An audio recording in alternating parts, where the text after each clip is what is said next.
कथा। एक साहूकार था जिसके 7 बेटे और एक बेटी थी। सातों भाई एक साथ बहन के साथ बैठकर करते थे। एक दिन कार्तिक की चौथ का व्रत आया तो भाई बोला कि बहन आओ भोजन करें। बहन बोली कि आज करवा चौथ का व्रत है, मैं पर खाऊंगी। तब भी भाइयों ने सोचा कि चांद उगने तक बहन भूखी रहेगी। तो एक भाई ने दिया जलाया और दूसरे भाई ने छलनी कर चांद और चल चांद उगाया है, अर्घ दे ले। बहन अभियों से कहने लगी कि चलो अर्घ दे दे। तो भाभिया बोली तुम्हारा चांद उगा है, हमारा तो रात को उगेगा।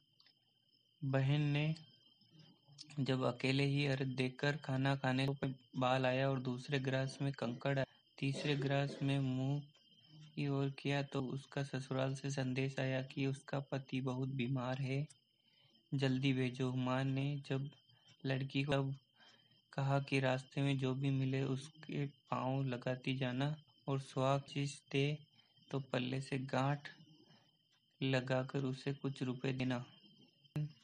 भाइयों से विदा होते हुए रास्ते में जो भी मिला उससे आशीष दी। तुम 7 भाइयों की बहन हो, तुम्हारे भाई सुखी रहे और उनका सुख देखो। सुहाग का आशीष किसी ने नहीं दी।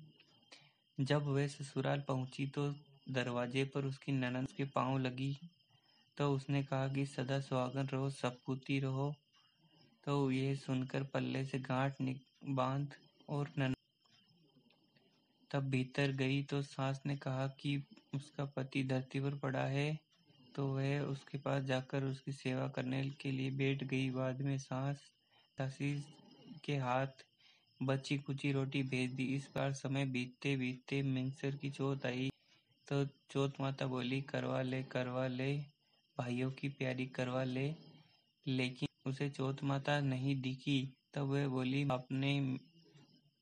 आप ही मेरा उद्धार करो, मेरा सुहाग देना पड़ेगा। तब चौथ माता ने बताया कि पौष की चौथ आएगी, वह मेरे से बड़ी है, उससे कहना वही तुम्हारा सुहाग देगी। पौष की चौथ आकर चलेगी, माघ की और फाल्गुन की आकर चली गई, चैत वैशाख जेठ आषाढ़ और यही कहकर चली गई कि आगे आने वाली को कहना। आसोज की चौथ आई तो उसने बताया कि तुम कार्तिक चौथ पर नाराज है, उसी ने तुम्हारा लिया है, वह वापस कर सकती है।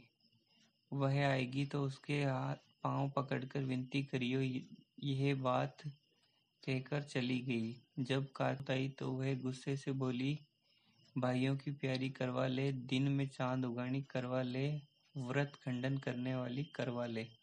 भूखी पकड़कर गिड़गिड़ाने लगी है, माता मेरा सुहाग मेरा तुम्हारे हाथ है, आप ही मुझे सुहागन करें।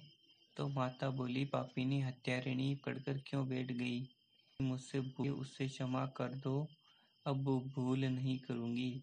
तो चौथ माता ने प्रसन्न होकर आंखों से काजल, नाखूनों से मेहंदी और टीके से रोली लिखकर छोटी उंगली से उसके आदमी पर छींटा दिया तो वह उठकर बैठ गया और बोला कि आज मैं बहुत सोया। वह बोली क्या सोया, मुझे तो 12 महीने हो गए हैं। जाकर माता ने सुहाग लौटाया। तब कहा कि जल्दी से माता का पूजन करो।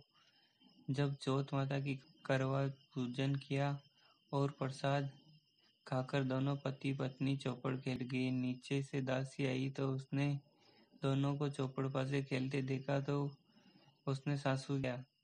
तब से सारे गांव में प्रसिद्धि हो गई कि सब स्त्रियां चौथ माता का व्रत करें, जो तो सुहाग अटल रहे। जिस तरह साहूकार की बेटी को सुहाग दिया उसी तरह से चौथ माता सबको सुहागिन रखे। यही करवा चौथ की व्रत कथा है।